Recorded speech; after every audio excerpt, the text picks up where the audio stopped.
Assalamualaikum warahmatullahi wabarakatuh. Berjumpa lagi di channel Burani Haniwati dalam pembelajaran daring sejarah Indonesia. Hari ini materi kita adalah peristiwa-peristiwa sekitar proklamasi. Bangsa yang besar adalah bangsa yang menghargai jasa para pahlawannya. Peliharalah sejarah bangsa. Kalau bukan kita, siapa lagi?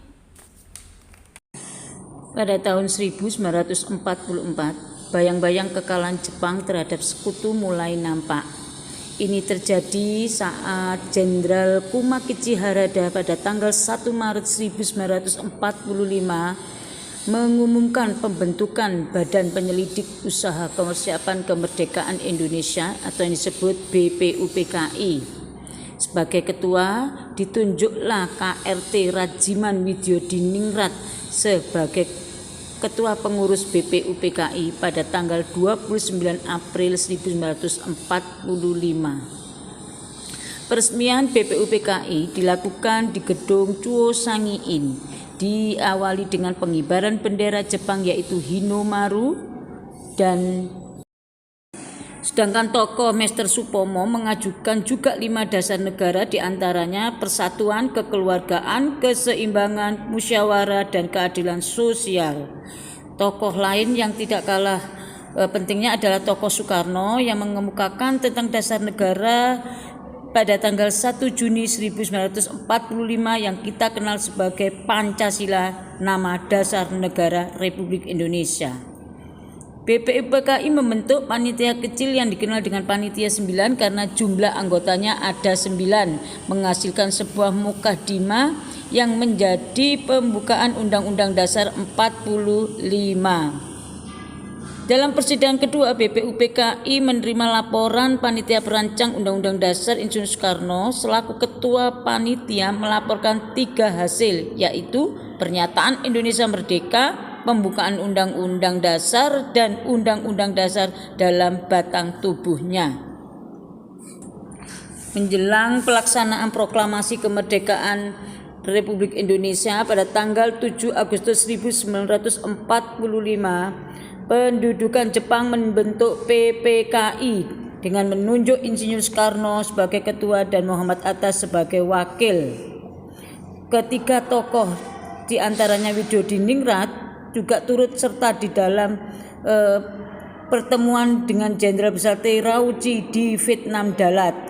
Pada tanggal 12 Agustus 45 itulah Jenderal Terauchi menyampaikan pemerintahan kemarajaan untuk memberikan kemerdekaan Indonesia yang pelaksanaannya dilakukan oleh PPKI meliputi wilayah Indonesia seluruhnya bekas Hindia Belanda.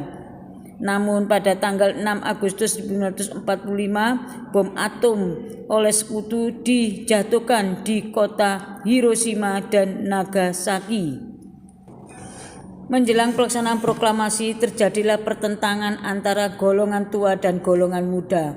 Golongan muda diantaranya dipimpin oleh Khairul Saleh dan Wikana serta Darwis ingin menemui Insinyur Soekarno untuk menyampaikan keputusan golongan muda agar Soekarno segera memproklamasikan kemerdekaan tanpa menunggu hadiah dari Jepang. Disinilah timbul ketegangan antara golongan muda dan golongan tua terhadap pelaksanaan proklamasi kemerdekaan. Untuk mewujudkan kemerdekaan, golongan muda mengadakan rapat pada tanggal 16 Agustus di Asrama Baperpi Jalan Cikini 71 Jakarta untuk menjauhkan Soekarno dari pengaruh Jepang. Maka yang dilakukan oleh golongan muda pada tanggal 16 Agustus, sekelompok pemuda membawa Soekarno dan Hatta di Rengas Dengklok, sebuah daerah di pantai utara Kabupaten Kerawang. Atas jaminan dari tokoh Ahmad Subarjo, keesokan harinya pada pukul 18.00 menjamin dengan taruhan nyawa Ahmad Subarjo bahwa proklamasi kemerdekaan akan diumumkan keesok harinya selambat-lambatnya pukul 12.00. Atas jaminan Ahmad Subarjo ini maka Soekarno dan Hatta kembali ke Jakarta untuk melanjutkan aktivitasnya mempersiapkan kemerdekaan Republik Indonesia.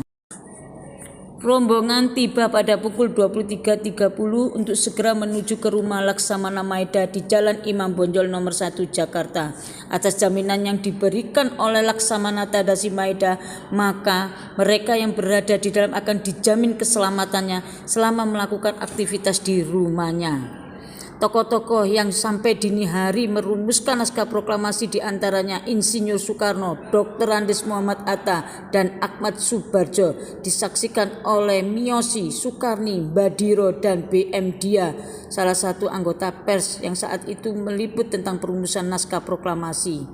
Tepat pukul 04.30 pagi hari 17 Agustus 45, naskah proklamasi selesai disusun. Sukarni sebagai salah satu tokoh golongan muda mengusulkan tentang penandatanganan proklamasi tersebut oleh Soekarno dan meminta Sayuti Melik untuk mengetik naskah tulisan tangan tersebut untuk dijadikan bacaan proklamasi di pagi hari pada saat proklamasi dilaksanakan. Tepat pukul 10 pagi tanggal 17 Agustus